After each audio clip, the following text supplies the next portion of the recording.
¿te has preguntado alguna vez cómo se siente ser el chiste de la persona que juró amarte? Lo supe el día que mi esposa, Valeria, me llamó mueble frente a sus compañeros de trabajo, riéndose con esa voz que usaba solo para las grandes audiencias, no para mí. Esa burla, ese simple desprecio, me golpeó más fuerte que cualquier puñetazo, porque me hizo comprender que yo no era su esposo, su socio, ni siquiera su ancla, yo era el objeto confiable que podía botar en cualquier momento. Soy Damián Artos, tengo 42 años y hasta hace unas semanas creía que mi vida en Phoenix, Arizona, era la imagen perfecta de estabilidad, un trabajo sólido como gerente de ventas de equipos médicos, una casa en los suburbios, y una familia que incluía a mi hija, Laila, de 2 años, y a Oscar, el hijo de 19 de su primer matrimonio. El momento de la verdad llegó en la fastuosa cena de la corporación Henderson, donde Valeria trabaja como ejecutiva de marketing, celebrando sus ganancias trimestrales a las 21:45 horas. Estaba cerca de la barra, buscando la manera de irme temprano, preocupado por Laila que había estado inquieta con la niñera, Rosa. El jazz genérico resonaba en el salón de baile del hotel, un eco forzado de entusiasmo corporativo. Fue entonces cuando la oí, su voz, un poco más fuerte por el vino, cargada de ese tono teatral que me resultaba tan ajeno. Honestamente, chicas, dijo Valeria, flanqueada por su equipo, incluyendo a Guillermo Cruz, su jefe de equipo, que estaba peligrosamente cerca. Puedo botarlo cuando quiera. Damián es como una red de seguridad. Cómodo, confiable, pero no exactamente emocionante. Mi sangre se heló, no era solo la traición, era el desprecio. Me esforcé por no ir a confrontarla en ese instante, en medio de los ejecutivos que discutían una fusión. Los segundos se estiraron mientras la veía reírse, su mano posada en el pecho de Guillermo con una familiaridad que gritaba historia secreta. Decidí no armar una escena de marido celoso. En cambio, puse mi cerveza sobre la mesa y me dirigí a la salida, mi mente, entrenada en la lógica de las ventas, ya había activado el plan de contingencia. El viaje de 20 minutos a casa fue un tormento silencioso.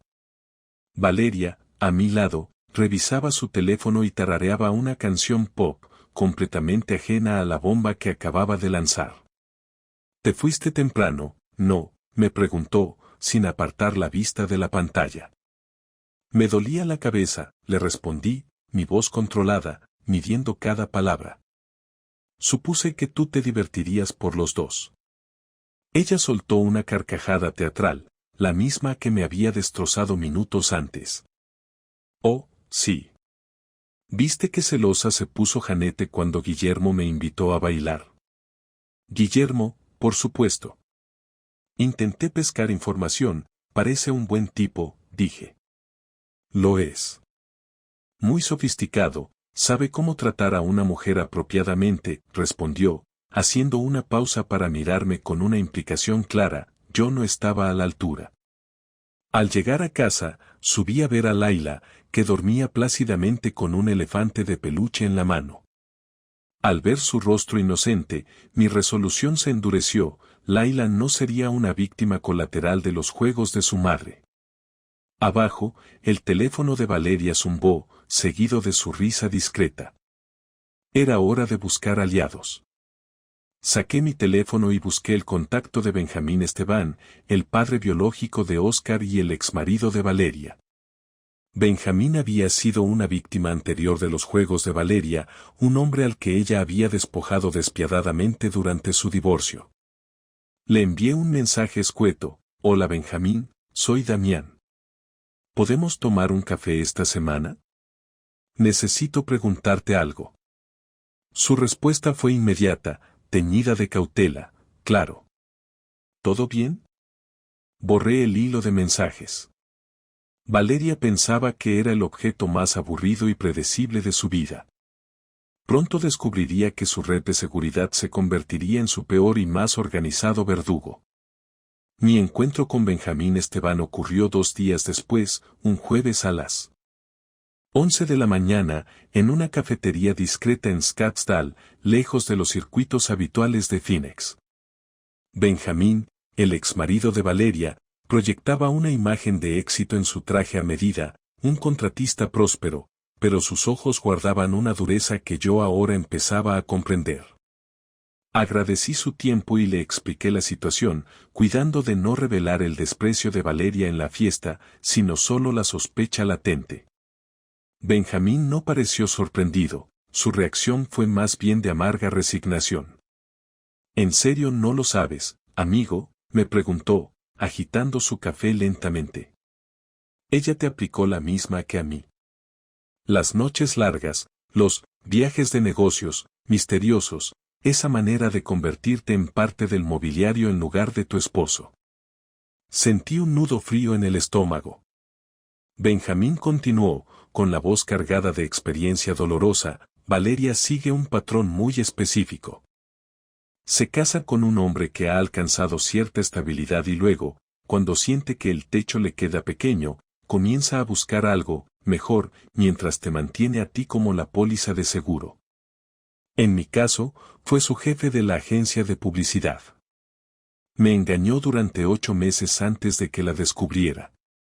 Lo peor es que, cuando me divorcié, intentó dejarme en la calle. Lo hubiera conseguido si no hubiera documentado cada detalle de su infidelidad. Su testimonio era la pieza faltante de mi rompecabezas. Benjamín me dio el número de su abogada de divorcio, Clara Mitchell, a quien describió como una tiburón implacable y costosa, pero indispensable para proteger mi negocio y a Laila. Su último consejo fue un mandato: empieza a documentar absolutamente todo ahora mismo. Valeria es brillante, pero su arrogancia la hace predecible. Cree que eres demasiado noble para contraatacar. No seas el hombre noble, Damián. Ella nunca lo será. Esa misma tarde, siguiendo la recomendación de Benjamín, llamé al despacho de Clara Mitchell y aseguré una cita para el día siguiente. Mientras tanto, me sumergí en nuestros registros financieros. La primera bandera roja tardó muy poco en aparecer. Encontré cargos en tarjetas de crédito compartidas por cenas muy costosas en restaurantes de lujo a los que nunca habíamos ido juntos y reservaciones de hotel en noches en las que Valeria había afirmado que tenía reuniones de clientes fuera de la ciudad. El patrón era demasiado evidente para ser casualidad. Clara Mitchell resultó ser incluso más imponente de lo que Benjamín había anticipado. Una mujer de unos 40 años, con una mirada sagaz y una confianza quirúrgica que emanaba de cada palabra. Le entregué la carpeta que había preparado, que incluía copias de los extractos bancarios y la grabación de audio que había logrado capturar en la fiesta de Henderson, donde Valeria me había ridiculizado. Clara me interrumpió, su expresión impasible. ¿Grabaciones? Eso es mucho más de lo que la mayoría de mis clientes me ofrecen en la primera consulta. Le puse el audio del desprecio de Valeria. Clara escuchó la burla de mi esposa en silencio. Esto es muy bueno, comentó, tomando notas precisas. Demuestra su disposición. Ahora, lo financiero. Este recibo de restaurante es del martes pasado. ¿Dónde estabas tú esa noche? En casa, con Laila. Valeria dijo que tenía una cena importante con un cliente que se prolongaría. ¿Y este cargo de hotel? La misma noche. Dijo que la reunión se había trasladado a una sala de conferencias del hotel. Clara sonrió, un gesto frío y calculador. Tu esposa carece de originalidad para mentir, Damián. Esto, sumado al audio, nos da una base sólida. Clara me presentó una estrategia de acción inmediata, tan meticulosa como despiadada. Lo primero era construir un expediente inexpugnable. Bloquearíamos el acceso de Valeria a nuestras cuentas conjuntas para evitar que pudiera vaciarlas de golpe, aunque de forma sutil para no alertarla. Lo segundo y más crucial era utilizar la arrogancia de Guillermo Cruz, el jefe y amante de Valeria, en nuestra contra. Clara tenía contactos en una firma de investigación privada, especializada en trampas corporativas legales, para exponer el asunto a la junta directiva de Henderson. La clave de la operación, sin embargo, era mi papel. No le digas nada, Damián. Actúa de manera normal. Sé el mismo marido confiable de siempre. Deja que crea que tiene el control total mientras nosotros preparamos la emboscada. Salí del despacho de Clara sintiendo una mezcla de náuseas y una fría determinación. Valeria creía que estaba jugando al ajedrez, pero yo acababa de poner mi peón en manos de un gran maestro. Esa noche, Valeria se preparó para otra cena de cliente. Se despidió con el mismo beso casual de siempre. No me esperes despierto, cariño. Esto podría tomar horas. Yo mantendré la cena caliente, le respondí, interpretando a la perfección el papel del esposo abnegado. Después de que su coche desapareció en la calle, abrí mi laptop, listo para la guerra de inteligencia. Tenía que convertirme en el observador meticuloso que mi trabajo en ventas requería, pero esta vez, con mi propia vida como objetivo. La primera ayuda esencial no vino de un investigador, sino de Rosa, nuestra niñera. En nuestras reuniones semanales de café, Rosa me confió detalles que yo, en mi ceguera matrimonial, había ignorado. Mencionó las llamadas telefónicas de Valeria a altas horas de la noche, las bolsas de ropa nueva escondidas al fondo de su armario y, crucialmente, los planes de Valeria para el siguiente fin de semana. Me pidió trabajar horas extras el próximo fin de semana, señor Damián. Dice que tiene una cena de negocios muy importante que se alargará mucho. En el Hotel El Fenicio, un lugar muy elegante. Dice que el señor Guillermo traerá a un cliente muy importante de California. Sentí la rabia ascender, pero la contuve. Le agradecí a Rosa por la información. Puede que yo también tenga que trabajar hasta tarde ese fin de semana, Rosa, le dije. El investigador de Clara, un exagente del FBI llamado Detective Pierce, confirmó mis sospechas sobre Guillermo Cruz. El hombre era yerno del CEO de Henderson y pensaba que su puesto y sus aventuras eran intocables gracias al nepotismo. Pierce describió su debilidad: este tipo es avaricioso, Damián. No puede resistirse a lo que parece dinero fácil. El plan para atraparlo se basó en una oportunidad de inversión inmobiliaria ficticia.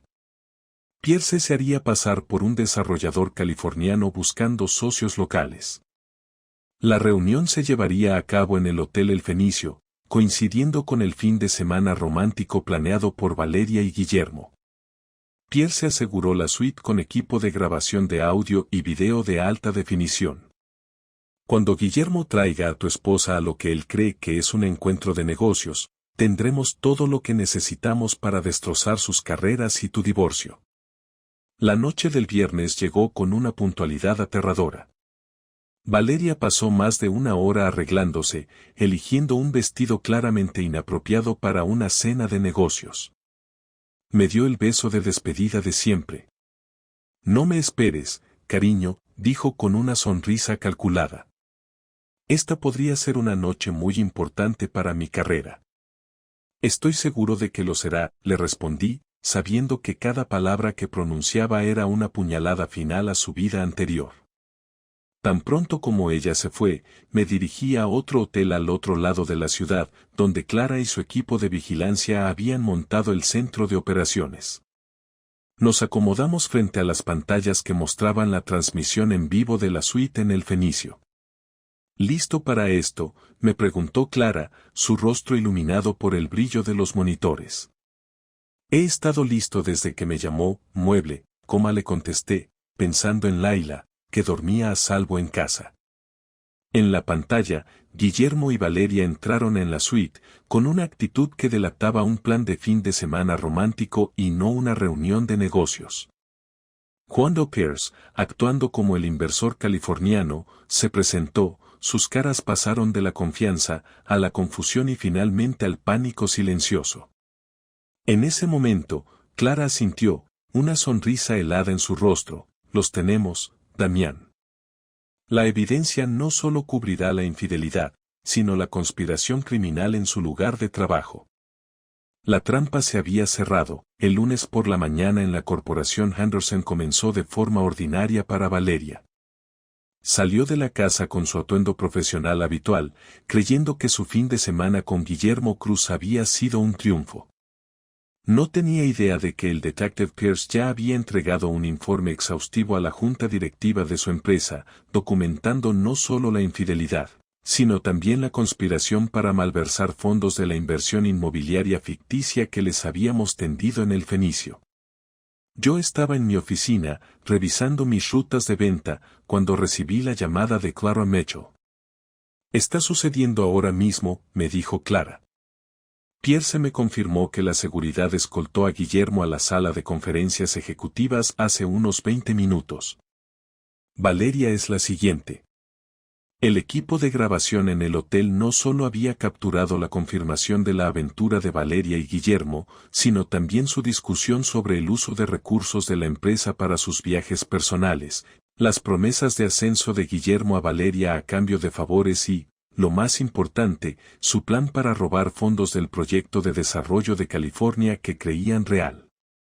¿Cuál fue la respuesta de la empresa?, pregunté, con una calma forzada. La esposa de Guillermo, Rebecca Cruz, se enteró de la aventura de su marido esta mañana. Su padre, el CEO de Henderson, está furioso. No solo están despidiendo a Guillermo, sino que están presentando cargos penales en su contra por fraude y malversación. A las 10:47 de la mañana, mi teléfono vibró con un mensaje de texto de Rosa, nuestra niñera, señora Valeria, llegó a casa temprano. Muy molesta. Está llorando y tirando cosas. Salí de mi oficina inmediatamente y conduje a casa, llegando justo cuando el Mercedes de Valeria entraba en el camino de entrada. Valeria permaneció sentada en el coche durante varios minutos, agarrando el volante con fuerza y mirando fijamente. Cuando finalmente salió, su maquillaje estaba corrido y sus manos temblaban visiblemente. Un mal día en la oficina, le pregunté desde la puerta principal, manteniendo mi expresión neutral. Valeria me miró con una mezcla de desesperación y una comprensión incipiente. Damián, tenemos que hablar. Algo horrible pasó en el trabajo. Dicen que estoy involucrada en una especie de fraude. Es un malentendido total, pero me han suspendido en espera de una investigación. Eso suena serio. ¿Qué tipo de fraude?, le pregunté. No lo sé. No quieren decirme nada, solo que hay evidencia de conducta financiera inapropiada. Me escoltaron como si fuera una criminal. Dejé que hablara, observándola tejer una red de explicaciones cada vez más desesperadas, alegando que Guillermo la había incriminado, que la empresa buscaba chivos expiatorios y que sus enemigos habían fabricado pruebas. La peor parte, continuó Valeria, es que también despidieron a Guillermo. Su esposa apareció en la oficina esta mañana y le gritó. Algo sobre recibos de hotel e investigadores privados. Fue humillante. Parece que el matrimonio de Guillermo está en problemas, observé. Damián, tengo miedo. ¿Qué pasa si intentan procesarme? ¿Qué pasa si pierdo mi trabajo de forma permanente? Podríamos perder la casa, los ahorros de Laila, todo. Por primera vez en meses, Valeria me miraba como un socio, no como su red de seguridad, pero era demasiado tarde. No te preocupes, le dije, poniendo mi brazo alrededor de sus hombros. Lo resolveremos juntos. Quizás deberías llamar a un abogado, solo para estar segura. Tienes razón. ¿Conoces algún buen abogado? De hecho, sí. Te daré su número.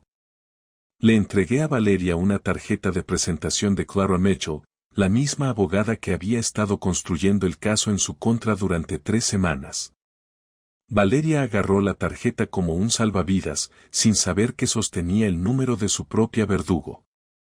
3 días después de la suspensión de Valeria, Javier Ríos, un analista de marketing de nivel medio en Henderson, hizo su jugada.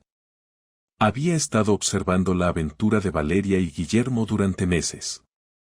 Lo que no sabía era que Clara y yo esperábamos que alguien así emergiera. La llamada llegó el martes por la noche, mientras Valeria estaba arriba acostando a Laila. Contesté al segundo timbre. Damián Artos, dije. La voz al otro lado de la línea era nerviosa, forzando la confianza. Hablando. Soy Javier Ríos. Trabajo con tu esposa en Henderson Corporation. Creo que necesitamos hablar. ¿Sobre qué? Sobre lo que sé de Valeria y Guillermo Cruz. Información que podría ser muy valiosa para ciertas partes. Una fría sonrisa se dibujó en mi rostro. Te escucho. No por teléfono. Reúnete conmigo mañana en el bar Murphy's en Camelback Road. A las 20 horas. Ven solo y trae tu chequera. Javier colgó antes de que pudiera responder. Inmediatamente llamé a Clara.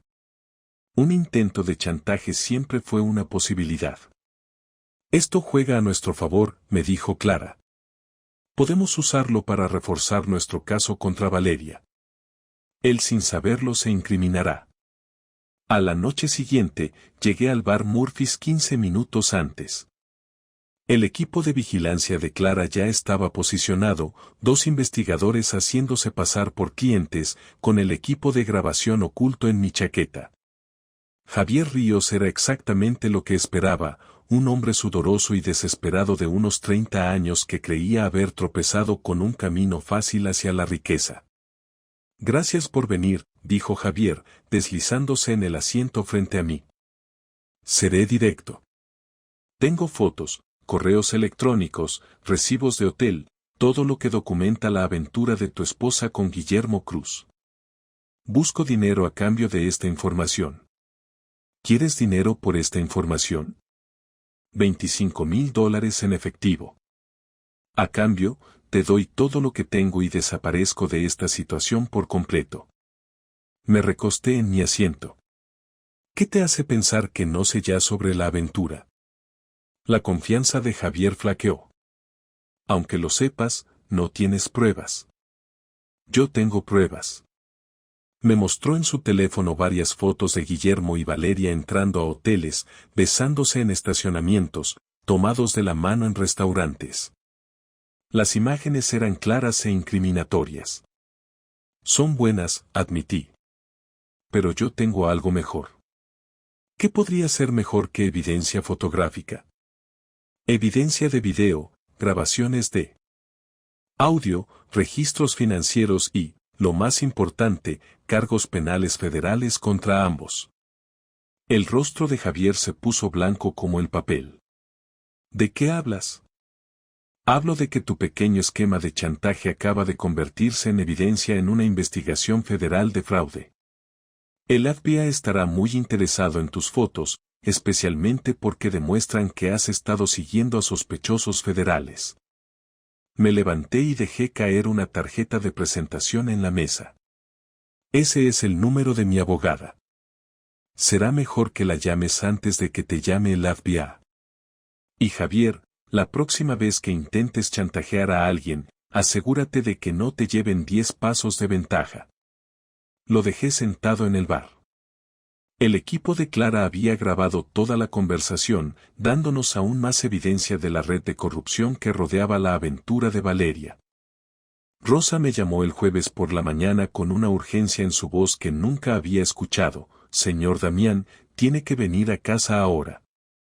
La madre de la señora Valeria está aquí y están teniendo una pelea muy fuerte por dinero. Inmediatamente salí de la oficina. Al llegar a casa, encontré a la madre de Valeria, Margarita, una mujer severa de unos 70 años, parada en la sala, agitando una pila de papeles frente a su hija. Estúpida muchacha, gritaba Margarita. ¿Tienes idea de lo que has hecho? Madre, por favor, baja la voz. Nos oirán los vecinos. Que nos oigan. Tal vez deberían saber la clase de hija que crié. Me aclaré la garganta. Señoras, ¿todo está bien? Margarita se giró hacia mí con una expresión de disgusto. Damián, lamento que tengas que ver esto. Pero mi hija nos ha estado mintiendo a todos durante años. Madre, por favor, no lo hagas. ¿No hacer qué? ¿No decirle sobre el fondo fiduciario que te dejó tu padre? El que has estado escondiendo de tu marido durante 3 años. Mi sangre se congeló. ¿Qué fondo fiduciario? Margarita me entregó los papeles. El fondo fiduciario valía más de $200,000, con distribuciones mensuales que explicaban cómo Valeria había estado financiando su costoso estilo de vida y sus viajes con Guillermo. Valeria, ¿esto es cierto? La cara de Valeria estaba roja de vergüenza y rabia. Es mi dinero, de mi padre. No pensé que necesitaba decírtelo. ¿No pensaste que necesitabas decirle a tu esposo sobre un fondo fiduciario que vale más que nuestra casa? Dije. El dinero se suponía que era para emergencias, para el futuro de Laila. Pero esta mañana descubrí que Valeria ha estado vaciando la cuenta para pagar habitaciones de hotel y cenas caras, continuó Margarita. Quedan menos de $30,000. Sentí la rabia ascender de nuevo. Valeria, hemos estado luchando para pagar la guardería de Laila mientras tú tenías acceso a este dinero. Lo estaba ahorrando para algo importante. ¿Importante? ¿Cómo qué? ¿Escapadas románticas con tu novio? Los ojos de Margarita se abrieron de golpe. ¿Novio? ¿Valeria? Por favor, dime que no has estado teniendo una aventura. El silencio fue ensordecedor. Valeria miró entre su madre y yo, dándose cuenta de que su red de mentiras se derrumbaba. Esto es ridículo. Ambos se están confabulando contra mí cuando ya estoy lidiando con acusaciones falsas en el trabajo. ¿Acusaciones falsas?, preguntó Margarita. ¿Qué acusaciones falsas? Saqué mi teléfono y reproduje la grabación de la fiesta de la empresa. Margarita escuchó la voz de su hija describiéndome como un mueble desechable. Me das asco, dijo Margarita cuando terminó la grabación. Tu padre se avergonzaría. Se volvió hacia mí. Damián, voy a cambiar el beneficiario del fondo fiduciario. Lo que quede irá al fondo universitario de Laila. Y tú serás el administrador. Valeria ha demostrado que no se puede confiar en ella ni con el dinero ni con el matrimonio. Valeria nos miró a ambos con pánico, comprendiendo por fin la magnitud de su caída. Su cómoda vida de mentiras, dinero secreto y desprecio había terminado. El juez Harold Wetmore había presidido la corte de familia en Phoenix por casi 2 décadas y, según la minuciosa investigación de Clara Mitchell, tenía una reputación preocupante de favorecer a los acusados con recursos que podían permitirse su particular interpretación de la justicia. Valeria, cuyo padre había sido un viejo amigo de golf de Whitmore, estaba contando con esa relación para influir en la decisión sobre la custodia de Laila y la división de bienes. Ella está confiando en esa conexión, Damián, me explicó Clara durante nuestra última reunión de estrategia. Por eso ha contratado a ese abogado tan caro, probablemente gastándose los últimos restos del fondo fiduciario. Pero vamos a exponer su corrupción antes de que pueda dictar sentencia en tu contra. Clara había estado colaborando discretamente con la Junta de Revisión Judicial del Estado durante 3 semanas, preparándose para esta contingencia. La audiencia estaba programada para un martes por la mañana. Valeria llegó con su abogado de alto nivel, con una expresión de suficiencia, casi de arrogancia, mientras entrábamos en la sala. El juez Whitmore tomó el estrado con su habitual aire de superioridad. Este es un caso complejo que involucra alegaciones de adulterio, mala conducta financiera y custodia de menores, declaró el juez, mirando directamente hacia mí. He revisado los documentos preliminares y debo decir que algunas de estas acusaciones parecen bastante serias. Clara se puso de pie, su presencia llenando la sala. Su señoría, antes de proceder, tengo una moción que presentar con respecto a un potencial sesgo judicial en este caso. La expresión del juez Whitmore se endureció. ¿Qué tipo de sesgo, consejera? El tipo que involucra cuentas bancarias offshore en las Islas Caimán, su señoría, cuentas que muestran pagos de varios acusados que han comparecido ante su tribunal durante los últimos 5 años. El silencio en la sala fue absoluto. El abogado de Valeria parecía confuso, pero Valeria se puso pálida. Esa es una acusación grave, señorita Mitchell. Es un delito grave, su señoría. Los investigadores federales ya están revisando las pruebas. El juez Whitmore, con las manos temblándole visiblemente, recibió la carpeta que Clara le entregó. Dentro había extractos bancarios, recibos de transferencia electrónica y una lista de casos en los que sus sentencias habían favorecido a acusados específicos justo después de recibir pagos inexplicables. Se suspende esta audiencia, dijo el juez Whitmore, abandonando el estrado con tanta prisa que casi tropezó con su toga. En menos de una hora, la noticia se difundió: el juez Whitmore estaba bajo investigación federal por corrupción judicial. Valeria me miró al otro lado de la sala con puro terror. Finalmente, estaba empezando a entender que cada movimiento que había hecho había sido anticipado y que cada ventaja que creía tener era una ilusión. ¿Cómo? ¿Cómo lo supiste?, susurró. Fácil, respondí. Contraté gente mejor que la tuya. 2 días después, comparecimos ante la juez Patricia Rodríguez, una magistrada respetada con una reputación impecable. La nueva audiencia duró menos de 1 hora. La juez Rodríguez me otorgó la custodia total de Laila, ordenó a Valeria pagar manutención infantil, y dividió nuestros activos según la evidencia de su fraude financiero. Valeria perdió absolutamente todo, quedándose únicamente con los derechos de visita supervisados y una montaña de deudas legales. 3 meses después de la sentencia, Laila y yo nos habíamos mudado a una nueva casa al otro lado de la ciudad, lejos de los recuerdos de la traición de Valeria. Laila prosperaba en la guardería, y Rosa se había convertido en una figura más cercana a la familia que una simple empleada. Oscar, el hijo de Valeria, venía a visitarnos a menudo, habiendo decidido mudarse con su padre, Benjamín, para evitar el drama constante de su madre. La vida de Valeria se desmoronaba por completo, fue condenada a 2 años de prisión federal por fraude y malversación, mientras que Guillermo Cruz recibió 5 años y lo perdió todo cuando su suegro descubrió el alcance total de sus crímenes.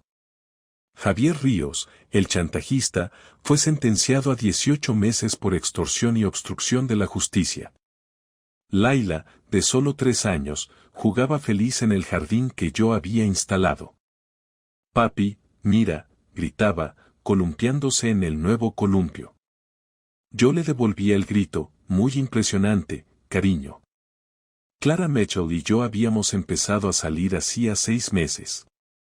Era todo lo opuesto a Valeria, honesta, directa y genuinamente interesada en construir algo real.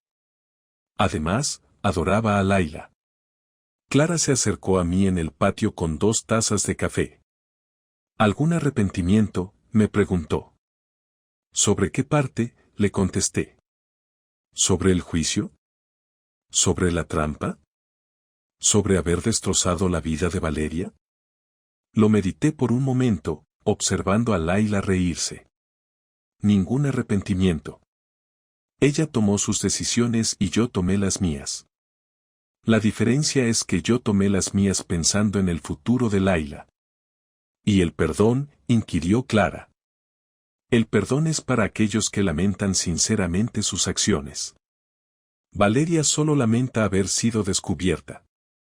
Esa noche, después de acostar a Laila, me senté en mi oficina revisando los documentos finales del divorcio, todos los activos divididos, todas las deudas asignadas. El nombre de Valeria había sido eliminado de cada cuenta y cada escritura que una vez había unido nuestras vidas. Mi teléfono vibró con un mensaje de texto de un número desconocido: espero que seas feliz. Destruiste mi vida. Miré el mensaje y luego lo eliminé sin responder. Valeria todavía no entendía que ella misma había destruido su vida. Yo solo me había limitado a documentarlo y a protegerme. Miré por la ventana, hacia la puesta de sol sobre el desierto, y pensé en el futuro. Mañana, Clara se mudaría oficialmente. El mes que viene llevaríamos a Laila a Disneylandia por su 4º cumpleaños. El año que viene, quién sabe, tal vez un matrimonio, tal vez más hijos. Había aprendido que la confianza es algo que se otorga libremente en el matrimonio, pero solo a quien la merece. Valeria me enseñó la diferencia entre el amor y la manipulación, entre la asociación y la explotación. Por esa dolorosa lección, me sentí verdaderamente agradecido, porque ahora sabía cómo se veía el amor real y no volvería a conformarme con nada menos. Mi camino hacia la estabilidad no había terminado, sino que apenas comenzaba, pero esta vez sobre una base sólida e inquebrantable, una que estaba construida sobre la verdad y no sobre las falsas fachadas del deseo ajeno. Mi retirada estratégica de la casa duró exactamente 3 semanas, no me desvanecí por completo, lo cual habría sido demasiado conveniente y fácil para Valeria, sino que me convertí en un fantasma, observando desde la periferia cómo ella luchaba por comprender mi silencio.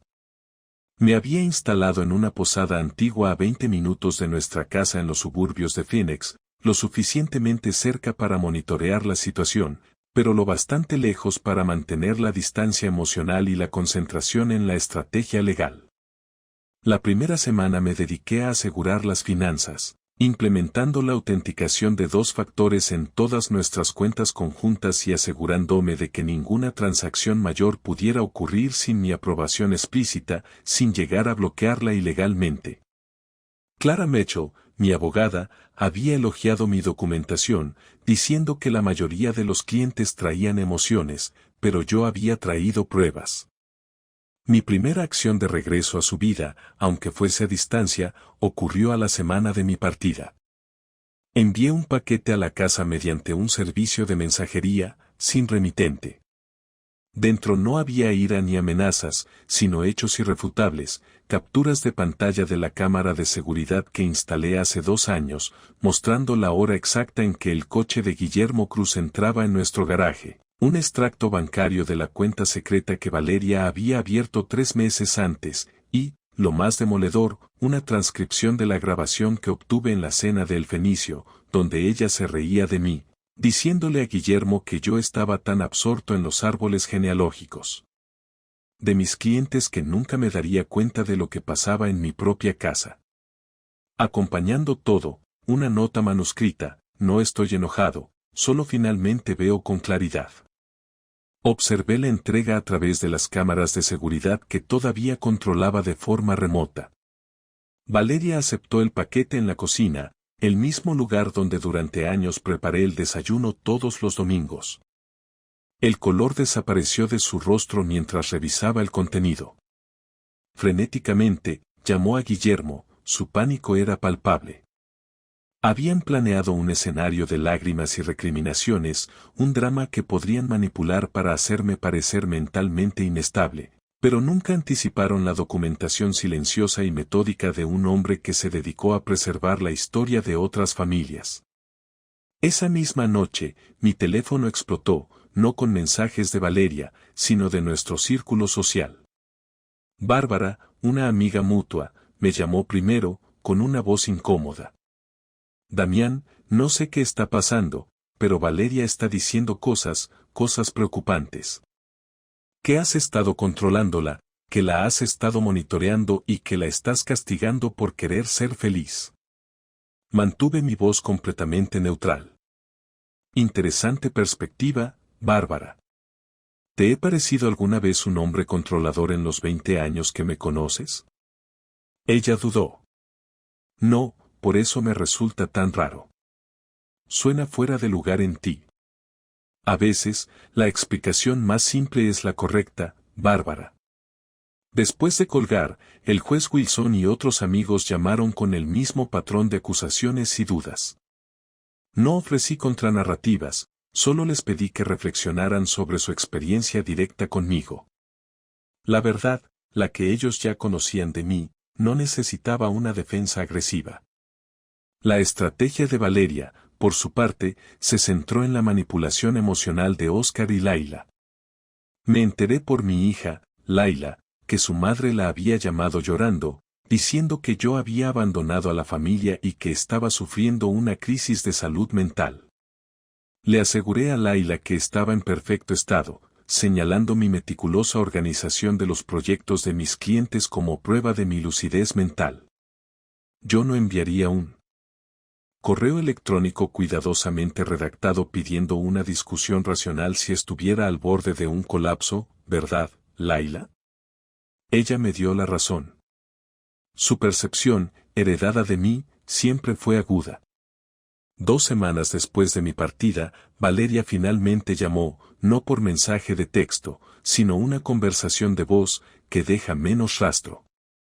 Su tono, cuidadosamente modulado, era de preocupación. Damián, tenemos que hablar de lo que está sucediendo. Por favor, vuelve a casa. Lo que sea que creas que está pasando, podemos superarlo. Noté la frase clave, lo que sea que creas que está pasando, una negación sutil de la realidad. No estoy listo para esa conversación todavía, respondí. ¿Cuándo, entonces? No puedes desaparecer después de 23 años. Los niños y nuestros amigos están preocupados, dijo ella, con un tono de indignación calculado. Aprecio tu preocupación. Me comunicaré cuando esté listo, dije con la calma que ahora le resultaba tan irritante. El siguiente fin de semana, ante la insistencia de Valeria, convoqué a Óscar a la casa, que voló desde Seattle bajo la excusa de que su hermana, Laila, ya estaba allí y necesitaba su apoyo. Le dije que se estaba preparando una actuación y que ambos debían estar en la audiencia. No intervine en sus conversaciones. Confiaba en el juicio de mis hijos, me conocían mejor que la descripción que su madre hacía de mí. El domingo por la noche, Laila me llamó, con la voz tensa. Papá, mamá ya está hablando con abogados de divorcio. Tiene una historia de negligencia emocional y dice que has estado frío durante años. Y, papá, ese tal Guillermo parece demasiado cómodo en nuestra casa. Confía en tus instintos, Laila. Siempre han sido buenos. Esa noche, hice la llamada final a Clara Mitchell. Han comenzado la fase narrativa. Es hora de avanzar. Ella confirmó que los documentos estaban listos. Reflexioné sobre las fotos familiares, los votos que intercambiamos y la confianza que le había entregado y que ella había destruido. Sí, dije finalmente. Se acabó la sombra. Es hora de la luz. A la mañana siguiente, justo cuando Valeria se preparaba para llevar a los niños al aeropuerto, un mensajero entregó el paquete legal de Clara en nuestro domicilio. Contenía la documentación completa del engaño, las maniobras financieras y los comentarios despectivos, pero sin acusaciones emocionales. Solo hechos. La verdad no necesita adornos para atravesar el engaño. 3 semanas después de mi partida, regresé a la casa. No para reconciliarme, ni para discutir, sino para recuperar mi espacio y enfrentar la situación de frente, como un hombre que posee la verdad inexpugnable. Regresé a nuestro hogar un martes a media mañana, eligiendo un momento en que sabía que Valeria estaría entre su clase de yoga y un almuerzo con sus amigas, buscando la mayor paz posible en la casa. Usé mi llave, entrando sin hacer ruido, sin la intención de sorprenderla, sino de enfrentarla con la verdad. La encontré en la cocina, navegando por su teléfono. El sonido de mis pasos la hizo levantar la mirada, y la taza de café se le resbaló de la mano, estrellándose en el azulejo que instalamos juntos hace 10 años. Damián, su voz era una mezcla de shock y un intento fallido de control. Valeria, dije con calma. Dejé mi maletín sobre la encimera y comencé a preparar café, como si fuese un día cualquiera, con movimientos lentos y deliberados. Tenemos que hablar. He estado tratando de localizarte durante semanas. Lo sé, respondí, sirviendo el agua en la cafetera. No estaba listo entonces. Lo estoy ahora. Esto no es propio de ti. Simplemente desaparecer, comenzó ella, deslizando en su voz la narrativa que había estado construyendo para nuestros amigos. La palabra no fue fuerte, pero llevaba el peso de la certeza absoluta.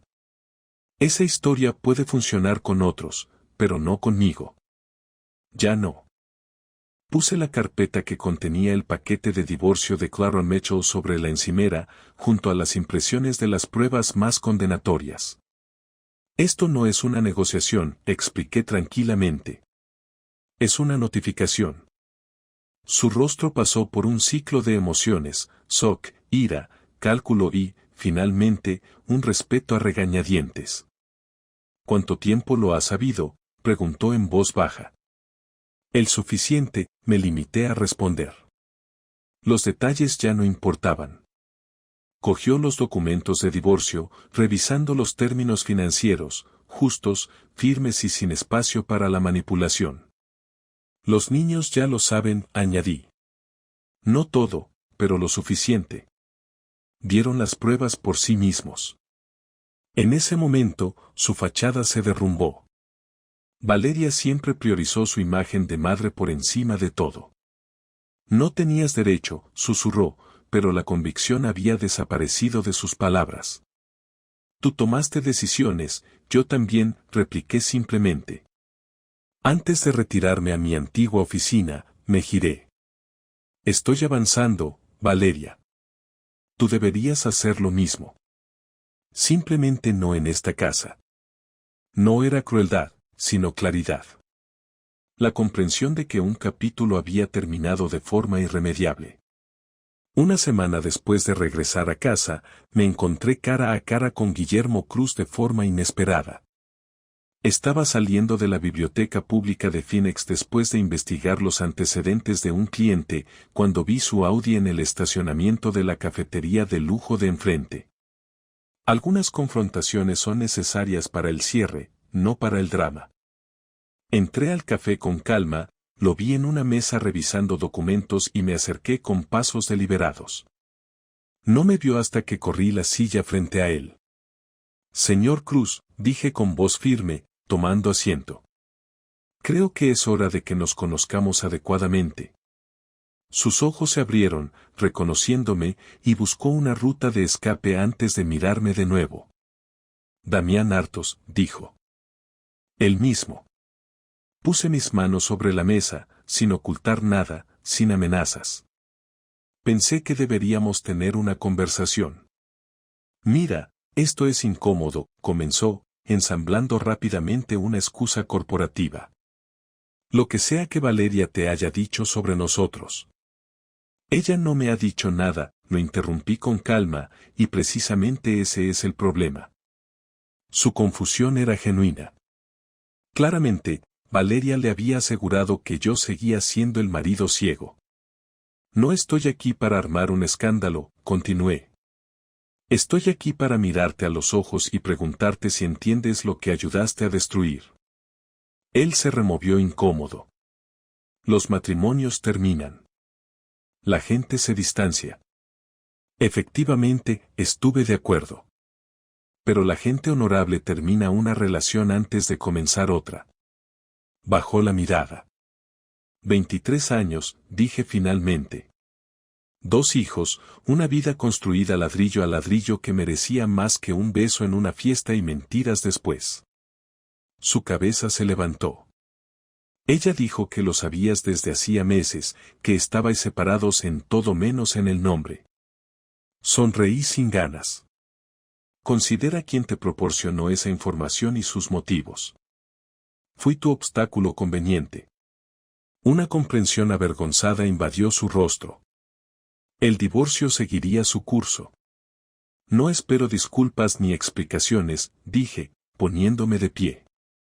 Simplemente quería que vieras al ser humano al que ayudaste a traicionar, no el obstáculo abstracto que Valeria te presentó. Mientras me marchaba, me llamó. Artos, por si sirve de algo, ella está perdiendo el control en la empresa. La gente está haciendo preguntas. Asentí una vez y salí. Algunas victorias no radican en ganar, sino en asegurar que todos reconozcan lo que se ha perdido. 6 meses después de ver a Valeria con Guillermo, el proceso de divorcio estaba finalizado. La casa se había vendido, los activos divididos según la planificación de Clara. Nos comunicábamos solo a través de abogados, una disposición que mantenía la paz. Valeria solicitó una reunión cara a cara, sin abogados, en el pequeño restaurante italiano donde celebramos nuestro 20º aniversario. Consideré negarme, pero el cierre a veces requiere una última conversación. Llegó 15 minutos tarde, un hábito que ahora me parecía trivial. Había envejecido en estos 6 meses, con líneas de expresión más profundas. Gracias por venir, comenzó. Estaba segura de que no lo harías. Estuvimos casados 23 años. Eso merece al menos una conversación final, respondí. La casa se vendió rápido. Buen vecindario, buenas escuelas. Siempre fue así. La conversación trivial se agotó rápidamente, dejando el peso de las palabras no dichas. Damián, dijo finalmente, necesito saber si alguna vez podrás perdonarme. Consideré la pregunta con cuidado. El perdón no es el problema, respondí.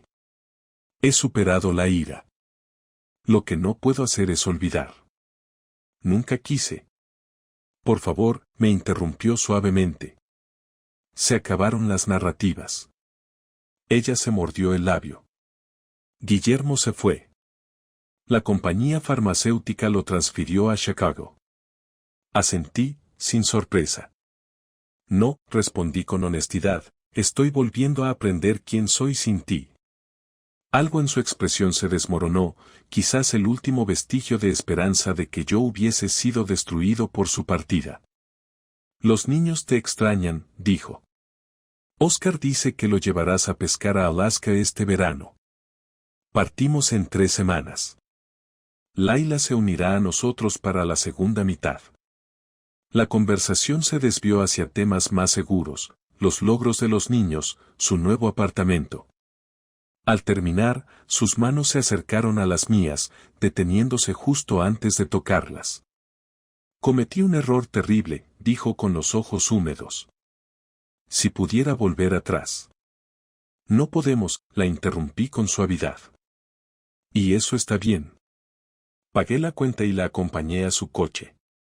Sin abrazos dramáticos, solo 2 personas reconociendo el final de un viaje compartido. Al conducir a casa, sentí que la pesadez en mi pecho se había aliviado. No. Desapareció, pero se transformó en algo manejable, el comienzo de lo que viene después. Un año después de ver a Valeria besar a otro hombre, estaba en la orilla de un pequeño lago en Vermont, observando el amanecer. La cabaña que compré era modesta, perfecta para la contemplación. El último año fue un viaje de deconstrucción y reconstrucción. El divorcio se finalizó sin más dramas. El negocio se expandió, y mis hijos demostraron una resiliencia notable. Mi hermano David llegó para pescar. ¿Qué se siente estar del otro lado?, me preguntó. ¿Cómo despertar?, respondí. Todo está más claro. Hablamos no solo del pasado, sino de la expansión de mi negocio, del viaje de pesca que nos prometimos y de mi vida con Clara, que se mudaría pronto. Lo que más me sorprendió, dije, no fue la traición, sino cómo la manejé. No sabía que tenía esa fuerza. David asintió. A algunos hombres les cuesta toda una vida descubrirlo. Se necesita una tormenta para ver lo que está hecho para durar. Tenía razón. El hombre que salió de esa fiesta hace un año no era el que estaba aquí ahora. No estaba disminuido, sino destilado, más fuerte, más auténtico. Me di cuenta de que había dejado de mirar hacia atrás. Las memorias, dolorosas y hermosas, se habían archivado correctamente, dejando espacio para el siguiente capítulo. Mi vida seguía valiendo la pena, escrita bajo mis propios términos, inquebrantable.